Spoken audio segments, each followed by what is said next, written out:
Good morning, welcome to study in Bangla. দেখো আজকে Sunday, তো আমরা সকলেই জানি সানডেতে আমরা উইকলি কারেন্ট অ্যাফেয়ার্স করে থাকি। তো দেখো আজকে 13 থেকে 7 জুলাইয়ের যে উইকলি কারেন্ট অ্যাফেয়ার্সগুলো আছে সেগুলো আজকে আমরা দেখব। তো চলো প্রথম প্রশ্নটা শুরু করি। তার আগে বলে রাখি কারেন্ট অ্যাফেয়ার্সগুলো যথেষ্ট ইম্পর্টেন্ট। গত সপ্তাহে বিশেষ কারণে আমি কিছুদিন ভিডিও করতে পারিনি, তো সেই সব দিনের ভিডিওগুলো, ইম্পর্টেন্ট ভিডিওগুলো এই ভিডিওটার মধ্যে দেওয়া আছে।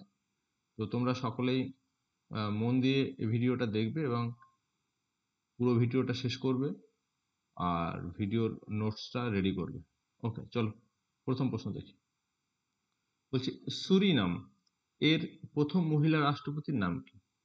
সুরিনাম একটা আফ্রিকান দক্ষিণ আমেরিকার দেশ, যার প্রথম মহিলা রাষ্ট্রপতি হলো জেনিফার গিয়ারলিংস সাইমন্স। ইনি হলেন প্রথম সুরিনাম দেশের প্রথম রাষ্ট্রপতি। এছাড়া দেখো এখানে যে মায়া সান্দু আছেন, ইনিও কিন্তু একটা দেশের রাষ্ট্রপতি, মালডোভা দেশের।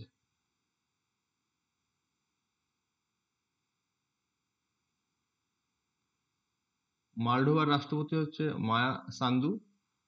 সাহেল ইয়ার্কস জিউদে, ইনি হচ্ছে ইথিওপিয়ার রাষ্ট্রপতি, বর্তমানে কার্যরত আছে ইথিওপিয়ার রাষ্ট্রপতি। জিওমারা কাস্ত্রো, ইনি হচ্ছে হন্ডুরাস হন্ডুরাস হন্ডুরাসের হন্ডুরাস হন্ডুরাসের রাষ্ট্রপতি। তো এগুলো সবাই মহিলা রাষ্ট্রপতি। যাই হোক, সুরিনামের প্রথম রাষ্ট্রপতি হলেন জেনিফার গিয়ারলিসন সাইমন্স। দেখো সম্প্রতি সুরিনাম খবরে ছিল, আমরা তার আগে একটুখানি দেখি। এই যে দক্ষিণ আমেরিকা মহাদেশের এখানটায় অবস্থিত সুরিনাম দেশটি। দেখো সম্প্রতি যে খবরটা ছিল, WHO সুরিনাম দেশকে ম্যালেরিয়া ফ্রি দেশ হিসাবে ঘোষণা করেছে, যার কারণে এটি আমাজন বেসিনের, আমাদের রেন ফরেস্ট বলো, আমাজন বেসিন বলো, এর অবস্থিত যে 8টি দেশ আছে, সেই 8টি দেশের মধ্যে প্রথম ম্যালেরিয়া ফ্রি দেশ হতো। দেখো পৃথিবীতে মোট 46টা দেশকে হু ম্যালেরিয়া ফ্রি হিসাবে ঘোষণা করেছে, তার মধ্যে সুরিনাম একটি দেশ। পরের প্রশ্ন বলছে, 17তম ব্রিক্স সম্মেলন কোথায় আয়োজিত হলো? এটা হয়েছে রিও ডি জেনেরিও, ব্রাজিল।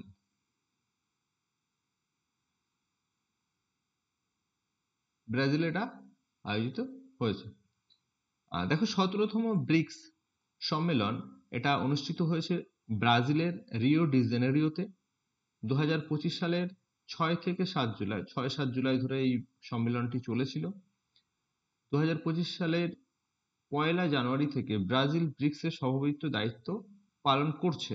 দেখো প্রতি বছর এক একটা দেশ এর সভাপতির দায়িত্ব পালন করে। 1 জানুয়ারি থেকে সেটা শুরু হয় 31 ডিসেম্বর পর্যন্ত।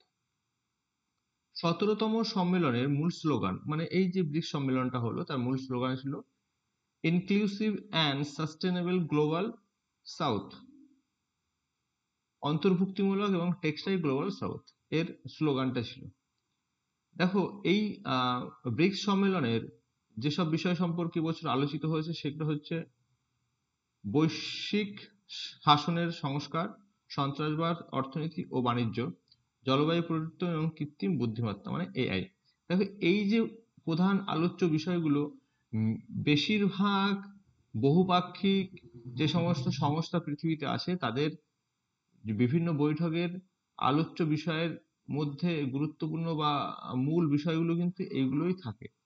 তো এইগুলো থেকে যদি কোনোভাবে প্রশ্ন আসে, তোমরা এগুলোকে একটু মাথায় রাখবে। দেখো 2006 ব্রিক্স সম্পর্কে আমরা একটু দেখে নিই। ব্রিক্স হচ্ছে 2006 সালে আনুষ্ঠানিকভাবে ব্রিক্স এর নামে একটি জোট শুরু হয়, কিন্তু এটির প্রথম অধিবেশন হয় কিন্তু 2009 সালে। প্রথম অধিবেশন 2009 সালে হয়ে থাকে, প্রথম অধিবেশন।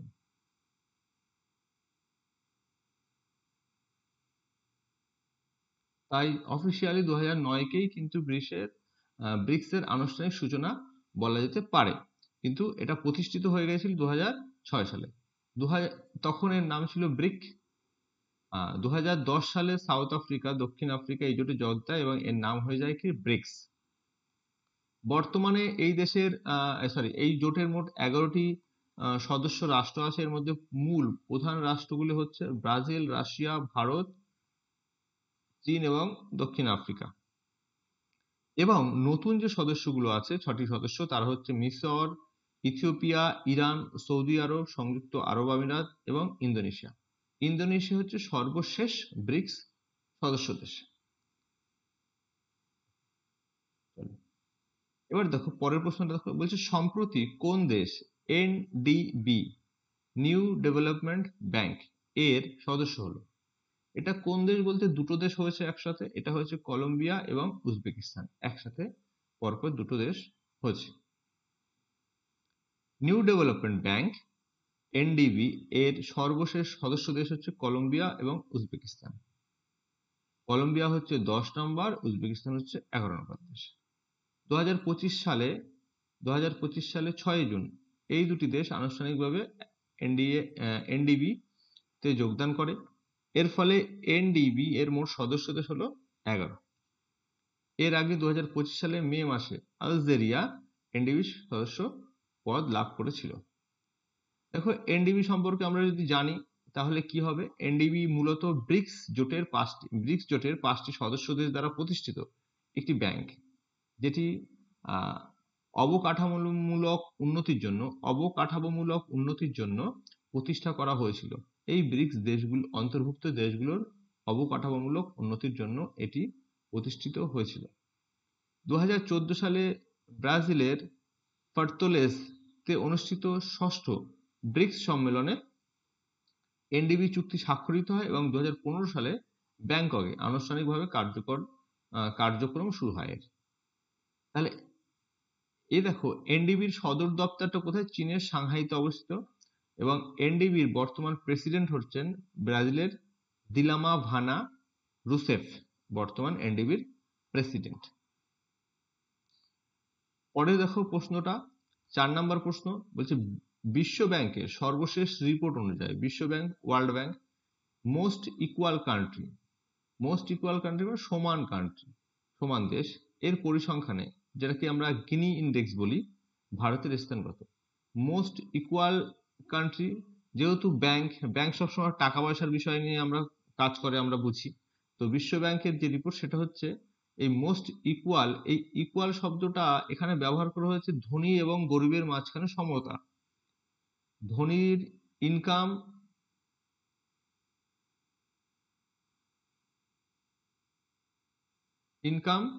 আর গরিবের ইনকাম এর মধ্যে যে সমতা আছে, পার্থক্য না সমতা, সেই সমতার আধারে ভারতের স্থান কত?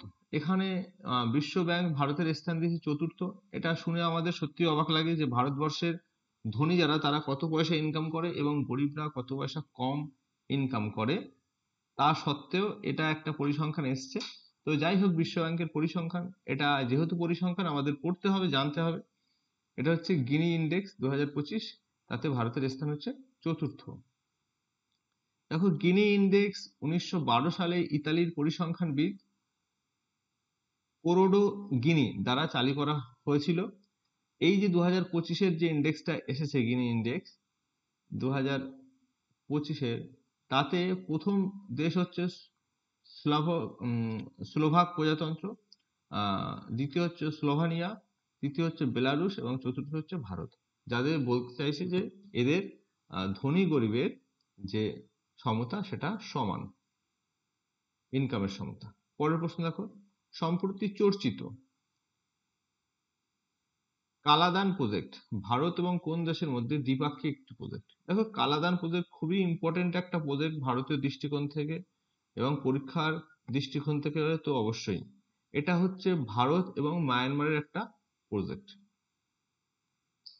দেখো এটা বলার আগে আমরা বলি ভারতবর্ষের যে মানচিত্র, এক সেকেন্ড একটু ওয়েট করো।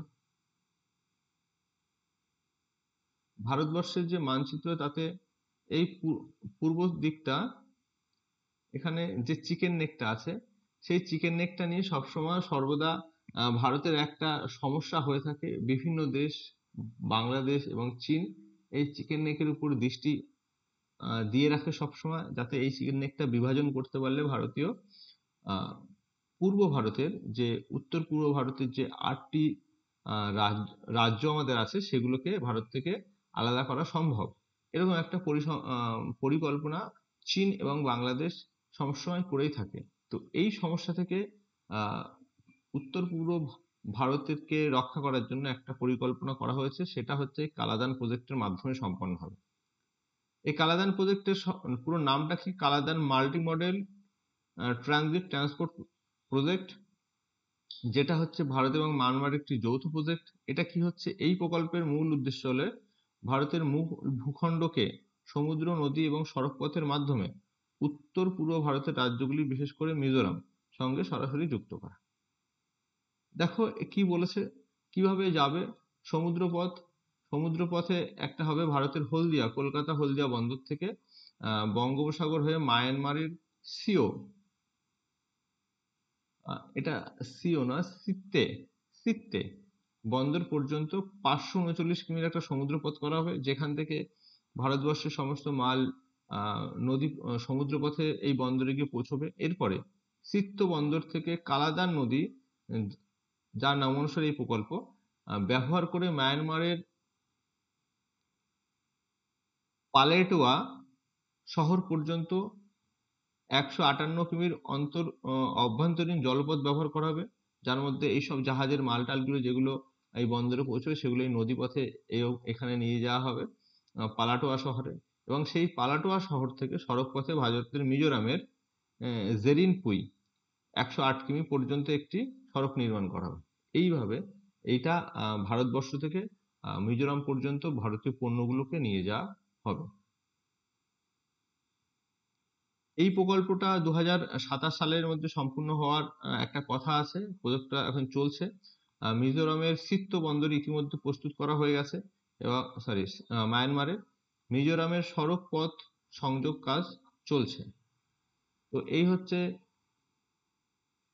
কালাদান প্রজেক্ট, খুবই ইম্পর্টেন্ট একটা প্রজেক্ট ভারতের জন্য। তো পরের প্রশ্ন দেখো, doctor Jitendra Singh national bio bank এর উদ্বোধন করলেন কোথায়? এটা করলো আমাদের রাজধানী দিল্লিতে। জিতেন্দ্র সিং আমরা জানি minister of science and technology Jitendra Singh 6 July এই ন্যাশনাল বায়ো ব্যাংকটা উদ্বোধন করেছে। ন্যাশনাল বায়ো ব্যাংক হলো কি, এটা একটু শুনে রাখি, আমরা জেনে রাখি। এটি হলো একটি অত্যাধুনিক এবং বৃহৎ আকারের জৈব নমুনা ভান্ডার, যেখানে মানব শরীরের জৈবিক নমুনা যেমন রক্ত, টিস্যু, ডিএনএ এবং সংশ্লিষ্ট স্বাস্থ্য তথ্য, ক্লিনিক্যাল, জীবনযাত্রা এবং জেনেটিক ডেটা সংরক্ষণ এবং সুসংহত পরিচালনা করা হবে। এর ফলে কি হবে, যে এর উদ্দেশ্যটা কি? এর উদ্দেশ্য হচ্ছে গবেষণায় সহায়তা করা। এই সমস্ত যেসব তথ্য থাকবে, ভারতীয় মানুষদের তথ্য, সেগুলো নিয়ে বিভিন্ন গবেষণা করা যাবে। ব্যক্তিগতকৃত ওষুধ, বিভিন্ন ওষুধ তৈরি করা সম্ভব হবে গবেষণার মাধ্যমে, এবং রোগের পূর্বাভাস এবং তার প্রতিরোধ করা সম্ভব, যেহেতু ডেটা থাকলে সেই নিয়ে গবেষণা করাটা সহজ হবে। প্রাথমিক পর্যায়ে প্রায় 10,000 ব্যক্তির কাছ থেকে নমুনা ও ডেটা সংগ্রহ করা হবে। এটি যুক্তরাজ্যের সফল ইউকো বায়োব্যাংক, যুক্তরাজ্যে একটা বায়োব্যাংক হয়েছিল, সেই মডেল অনুসরণ করে তৈরি করা হয়েছে। ওকে, পরের প্রশ্ন, দানাস নামক একটি সাইক্লোন বা টাইফুন, দেখো অ্যাকচুয়ালি এই শব্দটা ব্যবহার না করে এখানে ঘূর্ণপাত,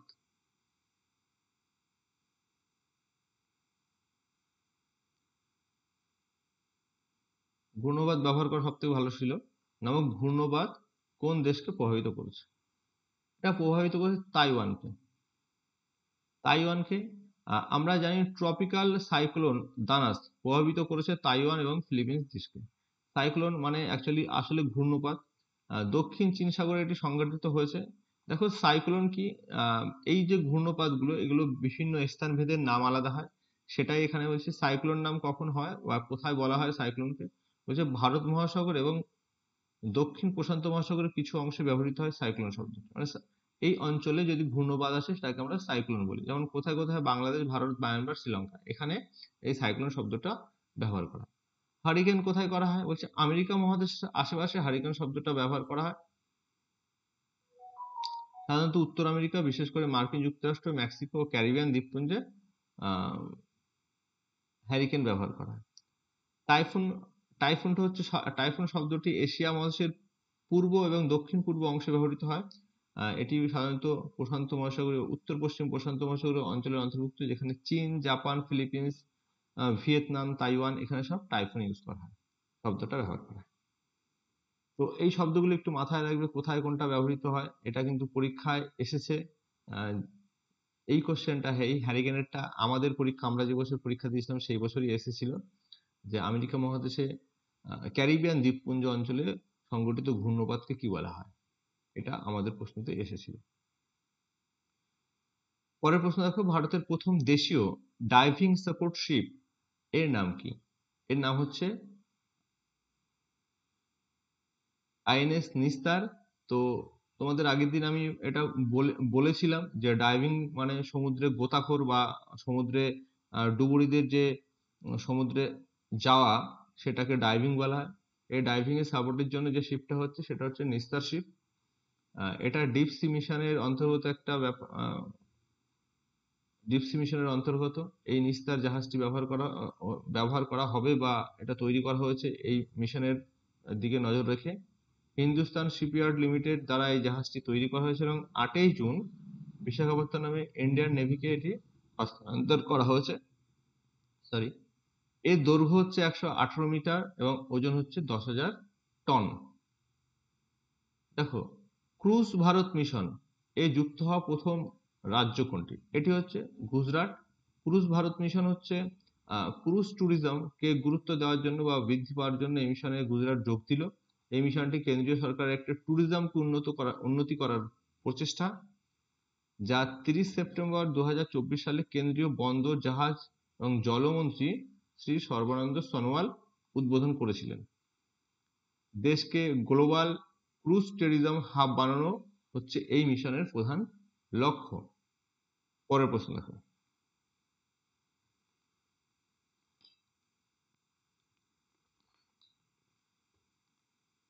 ভারতের প্রথম কিউআর বেসড ডিজিটাল বাড়ি পরিচয় ব্যবস্থা কোথায় চালু হলো? এটা চালু হলো ইন্দোরে। ইন্দোরে চালু হলো। দেখো, আমরা আমাদের সকলের বাড়িতে একটা নির্দিষ্ট নাম্বার আছে, হাউস নাম্বার আছে, তো এই ইন্দোরের মিউনিসিপ্যালিটি কর্পোরেশন এরিয়াতে কি করলো, এই বাড়িগুলোতে নাম্বারের বদলে একটা কিউআর কোড দিল। কিউআর কোডের ব্যবস্থা করছে, যে কিউআর কোড স্ক্যান করলে সেই বাড়ির লোকেশন, জিপিএস লোকেশন পাওয়া যাবে। এবং সেই বাড়িতে যেহেতু মিউনিসিপ্যালিটি এরিয়া বিভিন্ন ধরনের ট্যাক্স দিতে হয়, সেই বাড়ির জন্য মিউনিসিপ্যালিটি যে যে ট্যাক্সগুলো ধার্য করেছে সেই সব ট্যাক্সগুলো সেই কিউআর কোড স্ক্যানের মাধ্যমে পেমেন্ট করা সম্ভব হবে। দেখো, এই ব্যবস্থা মধ্যপ্রদেশের ইন্দোর শহরে প্রথম চালু হলো। ইন্দোর মিউনিসিপ্যালিটি কর্পোরেশনটা চালু করেছে। কিউআর কোড স্ক্যান করে জিপিএস লোকেশন পাওয়া সম্ভব। নগর জীবনের যে কোনো সুবিধা দ্রুত পাওয়া যাবে। মনে করো এই বাড়িতে জলের কোনো সমস্যা হচ্ছে, সঙ্গে সঙ্গে কিউআর কোড স্ক্যান করে সেখান থেকে কমপ্লেন করলে সহজেই বাড়িটা খুঁজে পাওয়া সম্ভব হবে এবং সহজেই মিউনিসিপ্যালিটির লোক এসে তার সমস্যাটা সমাধান করে দিয়ে যাবে। এছাড়া কিউআর কোড স্ক্যান করে বাড়ির মালিক নগর নিগমের সমস্ত ট্যাক্স দিতে পারবে। তাছাড়া যে সমস্ত ই সার্ভিস কোম্পানিগুলো আছে, তারা এই কিউআর কোডটা স্ক্যান করে বাড়ির সঠিক অবস্থানটা পেয়ে যাবে। পরের প্রশ্ন দেখো, পাণ্ডুলিপি ম্যানুস্ক্রিপ্ট ঐতিহ্য সম্পর্কিত গ্লোবাল কনফারেন্স কোথায় অনুষ্ঠিত হবে? এটা অনুষ্ঠিত হবে নিউ দিল্লিতে। দেখো, পাণ্ডুলিপি ম্যানুস্ক্রিপ্ট কি? ওই যে প্রাচীন সমস্ত লেখালেখি, সেটা গ্রন্থ, ঐতিহাসিক গ্রন্থ বা জীবন কাহিনী হোক, ধার্মিক গ্রন্থ হোক, যাই হোক, সেগুলোকে বিভিন্ন ভাবে লিখে রাখা। সেই বিভিন্ন ভাবে বলতে সেটা কাঠের ফলকে লিখে রাখা বা কোনো ধরনের চামড়াতে লিখে রাখা, এইসব লিখে রাখার ব্যবস্থাটাকে পাণ্ডুলিপি বলা হয়। এই পাণ্ডুলিপিগুলো সংরক্ষণ করার জন্য একটা গ্লোবাল কনফারেন্সের আয়োজন করেছে ভারত সরকার, সেটা হয়েছে নিউ দিল্লিতে। এটা কোথায় হয়েছে? 11 থেকে 13 সেপ্টেম্বর হবে নিউ দিল্লির ভারত মণ্ডপম অডিটোরিয়ামে আন্তর্জাতিক ম্যানুস্ক্রিপ্ট ঐতিহ্য কনফারেন্স অনুষ্ঠিত হবে। Minister of culture and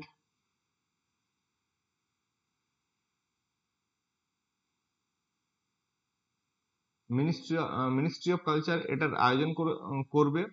theme হবে রিক্লেমিং India's knowledge legacy through manuscript heritage. ভারতের প্রায় 1 কোটির বেশি ম্যানুস্ক্রিপ্ট এখানে রক্ষা করা হবে এবং ডিজিটাল রূপান্তর করা হবে ম্যানুস্ক্রিপ্টগুলোর। এই কনফারেন্সে ভারত এবং বিদেশ থেকে প্রায় 500-র বেশি প্রতিনিধি অংশ নেবে। ম্যানুস্ক্রিপ্ট রক্ষার জন্য 2025 সালে জ্ঞান ভারত মিশন লঞ্চ করা হয়েছিল। দেখো জ্ঞান ভারত মিশন কি, এটা একই উদ্দেশ্যটা ছিল ম্যানুস্ক্রিপ্ট রক্ষা। এটা 2025 সালে 9 জুন চালু করা হয়েছিল। ন্যাশনাল ম্যানুস্ক্রিপ্ট মিশন একই উদ্দেশ্য, ম্যানুস্ক্রিপ্ট গুলোকে রক্ষা করা। এটা 2003 সালে চালু করা হয়েছিল। এই মিশনে 32টি ম্যানুস্ক্রিপ্ট কনজারভেশন সেন্টার তৈরি করা হয়েছিল। মিনিস্ট্রি অফ ট্রাইবাল অ্যাফেয়ার্স একটি প্রোগ্রাম তালাশ লঞ্চ করেছে। এটি কোন সংস্থার সহযোগিতায় হবে? এটা হচ্ছে ইউনিসেফ ইন্ডিয়ার সহযোগিতায় করেছে। দেখো ভারতের 91 স্কুল যেগুলো আছে, যেগুলো আদিবাসী বা জনজাতি সম্প্রদায়ের ছাত্রদের জন্য তৈরি করা হয়েছে 91 স্কুল, সেই সব স্কুলে যে সমস্ত ট্যালেন্টেড বা সম্ভাবনাপূর্ণ ছাত্র আছে তাদেরকে খুঁজে বের করা এবং তাদের সেই সম্ভাবনাকে উল্লেখযোগ্যভাবে বৃদ্ধি এবং তার উন্নতির জন্য এই তালাশ প্রোগ্রামটি কাজ করবে এবং তাদের আর্থিক সহযোগিতা করবে এবং যেভাবে সহযোগিতা করা যায় অন্য যেভাবে সেগুলো করবে। ন্যাশনাল এডুকেশন সোসাইটি অফ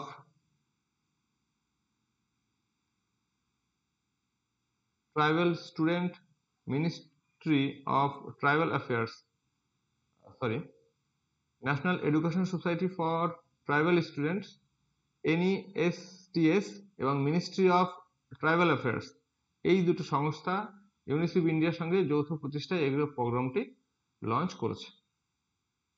দেখো এবার একটুখানি দেখে নাও, আজকে আমরা জানি গত সপ্তাহে ভারতবর্ষের প্রধানমন্ত্রী নরেন্দ্র মোদী আফ্রিকা সফরে গেছিলেন এবং সেখানে বিভিন্ন দেশে ঘুরেছেন এবং সেখান থেকে বিভিন্ন ধরনের সেই দেশের বেসামরিক সর্বোচ্চ সম্মানগুলো পেয়েছে।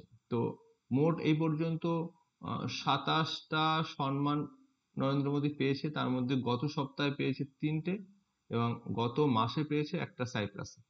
তো সাইপ্রাসে 16 জুন 2025 তারিখে যেটা পেয়েছিল grand cross of the order of Makarios 3